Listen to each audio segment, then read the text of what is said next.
টেহা নাই, পয়সা আছে। এ বাবা, দাঁত কোথায় গেল? শিট।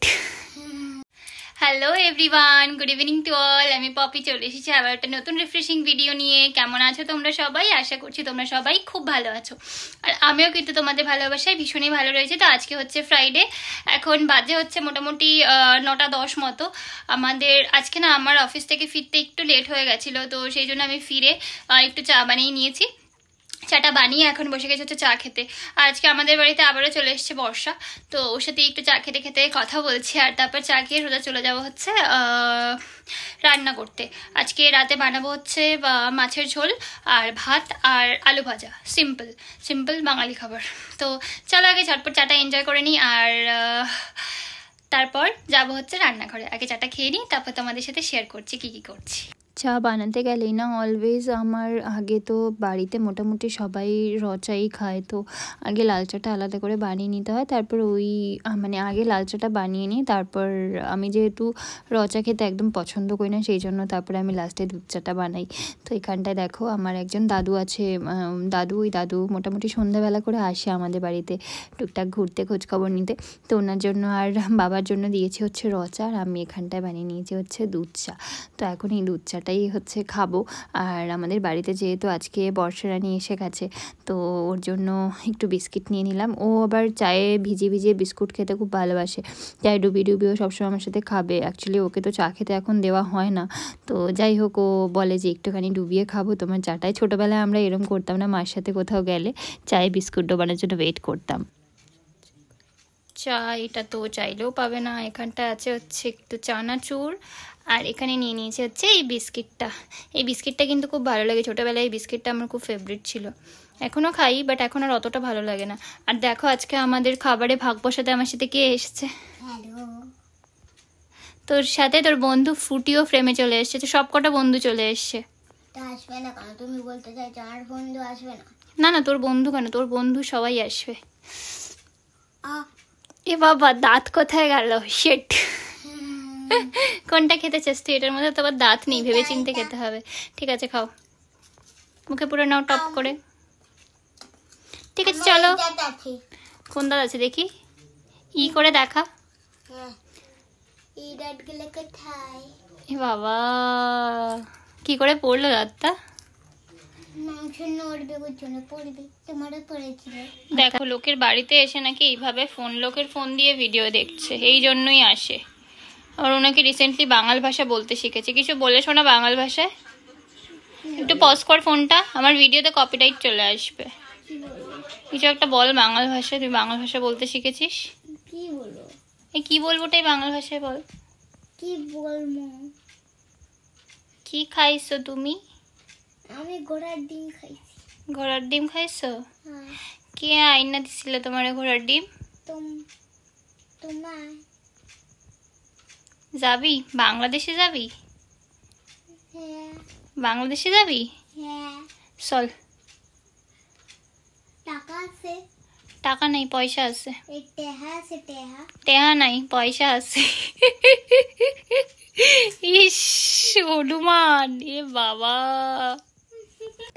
তো যাই হোক আমাদের চা খাওয়া দাওয়া তো হয়ে গেছে, এবারে এসছি রান্নাঘরে। বাট মাছটার হাল দেখো, পুরো ডিপ ফ্রিজে রাখা ছিল, পুরো বরফ হয়ে আছে। আমি খেয়ালও করিনি আগে, তো তাই জন্য একটু জল দিয়ে ভিজিয়ে দিলাম। আর এখানে আমি ঝটপট করে আলু আর পেঁয়াজটা কেটে নিলাম। এরমভাবে টং করে একটা ম্যাজিক করে না, আমি সেরকমটা করার চেষ্টা করলাম। যাই হোক এখানে আলু পেঁয়াজটা কেটে নিয়েছি, আর এটা দিয়ে বানাবো হচ্ছে মাছের ঝোলটা, আর তার সাথে বানাবো হচ্ছে আলু ভাজা।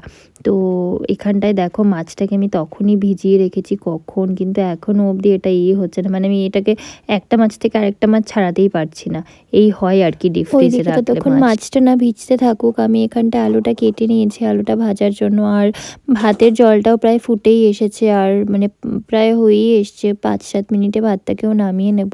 তাই আমি এইদিকে যতটা পারছি জোগাড় যন্ত্রটা এগিয়ে রাখছি, যাতে করে মাছটা আর কি আমি যখন যেই পর্যায়ে এসে মাছটা ছাড়াতে পারবো সেই পর্যায়ে আমি মাছটাকে যেন ভেজে নিতে পারি। তার আগে সমস্ত জোগাড়গুলো করে নিচ্ছি। অ্যাকচুয়ালি এই সমস্ত জোগাড়গুলো করে নিলে রান্নাটা খুব তাড়াতাড়ি কমপ্লিট হয়ে যায়। আমি না আগে একদম খেয়াল করিনি, যদি আগে খেয়াল করতাম তাহলে আমি যখন চাটা মানে খেতে গেছিলাম আর কি, তার আগেই আমি মাছটা বার করে ভিজিয়ে রেখে দিতাম, তাহলে এতক্ষণে বেশ নর্মাল টেম্পারেচার মানে রুম টেম্পারেচারে চলে আসতো আর আরামসে আমার রান্নাটাও হয়ে যেত। যাই হোক, এখানে আমি এগিয়ে রাখছি, আমি আলুটা ফার্স্টে ভেজে নেব, তারপর আলুটা মানে মাছগুলো ভাজবো, তারপর মাছগুলো ভাজার পর সোজা আলু ভাজা করে মাছের ঝোল। মানে আজকে আমি একটা কড়াতেই সব রান্না করব, বেশি করা হলে না খুব প্রবলেম হয়ে যায় জানো তো। মানে যিনি আমাদের বাড়িতে বাসন মাজেন উনি বেশি বাসন পড়ে গেলে আবার একটু মানে কি বলবো, একটু মানে রেগেই যান আর কি। তো সেই জন্য একটু কম কম বাসন ফেলার চেষ্টা করি। তো যাই হোক, এখানে দেখো আমি আলুটাকে ফার্স্টে সুন্দর করে নুন আর হলুদ দিয়ে একটু ভেজে নেব। তারপর আলুটা ভাজা হয়ে গেলে আলুটা তুলে রেখে ওই সেম কড়াইতেই মানে ওই তেলটাতেই আমি মাছগুলোকে একে একে ভেজে নেব। আর এই মাছগুলো ভাজার টাইমে না আজকে জানি না কেন মাছটা থেকে মানে মাছটা যখন ভাজছিলাম তখন এত ফাটছিল মাছটা, বিশাল তেল ছিটকাচ্ছিল। তাই জন্য আমি খুব বেশি কিছু ক্লিপ মাছ ভাজাটা নিতে পারিনি। আর যেহেতু আমি এক হাতে ফোন ধরে রয়েছি, এক হাতে মাছটা ভাজছি, তো সেই জন্য আমার খুব ভয়ই লাগছিলো আর কি, কারণ ভীষণ তেল ছিটকাচ্ছিল। তো এখন আগে মাছটা ভেজে নিয়ে আর সব মাছগুলো ভাজা হয়ে গেলে এখানটায় আমি ভেজে নিচ্ছি এবারে মাছের মুড়ো। তোমরা কে কে মাছের মুড়ো খেতে পছন্দ করে আমাকে জানিয়ে তো। আর অনেকে অপছন্দও করে মাছের মুড়ো খেতে, যেমন আমার বর, ও একদমই মাছের মুড়ো খেতে চায় না। সবাইকে বলে না সেই বিয়েতে মাছের মুড়ো খেতে দেওয়া হয়, ও আগে থেকেই আমাকে বলে রেখেছিল তোদের বাড়ি থেকে যেন কেউ আমাকে মাছের মুড়ো না দেয়। বাট আমি কিন্তু ভালোই খাই। তো যাই হোক, এখানটায় দেখো মাছের মুড়োটা ভাজতে গিয়ে তেলটার কী অবস্থা, বাট কিচ্ছু করার নেই। এই তেলটাতেই আমি এখন আলুটা ভাজবো, কারণ আমি আজকে প্রথমেই বলে দিয়েছি যে আমি একটা কড়াতেই সমস্ত কিছু আজকে করব। তো এই কড়াটাতেই দেখো আমি মানে কালো জিরে কাঁচা লঙ্কা ফোড়ন দিলাম। কালো জিরে দিয়ে ফ্লেভারটা জাস্ট আছে, এমনিতেই তো তেলটা কালো হয়ে গেছে, পুরো আলু ভাজাটা মেবি আজকে কালো কালোই হবে। তো যাই হোক, জানো তো আমি মোটামুটি ছোটো বয়স থেকেই রান্নাবান্না টুকটাক করতে জানতাম, মানে জানি আর কি। আর এখন তো সেটা করতে করতে একটু অভ্যেসেও দাঁড়িয়ে গেছে, আর আমার বেশ ভালোও লাগে অ্যাকচুয়ালি রান্না করতে, না আমার ছোটোবেলা থেকেই ভালো লাগে। আর আমি যে কোনো রান্না বলে ভীষণ প্যাশনেটলি করি আর কি। বেশ ভালো লাগে নতুন নতুন রেসিপি ট্রাই করবো, রান্নার প্রতি আমার একটা আলাদাই ভালোবাসা কাজ করে। তো সেরকমভাবেই রান্নার সাথে তো অনেক দিনই আমি যুক্ত, কিন্তু আমি না এখনও অবধি আলু বিভিন্ন ধরনের হয় না, আমি 2-4টে নাম জানি, জ্যোতি আলু, চন্দ্রমুখী আলু। আমি এখনও আলু দেখে বুঝতে পারবো না বা চিনতে পারবো না বা ডিফারেন্সিয়েট করতে পারবো না যে কোন আলুটা, মানে খেয়েও ইনফ্যাক্ট বুঝতে পারবো না যে কোনটা জ্যোতি আলু কোনটা চন্দ্রমুখী আলু, কারণ আমি আলুর কোনো বৈশিষ্ট্যই জানি না।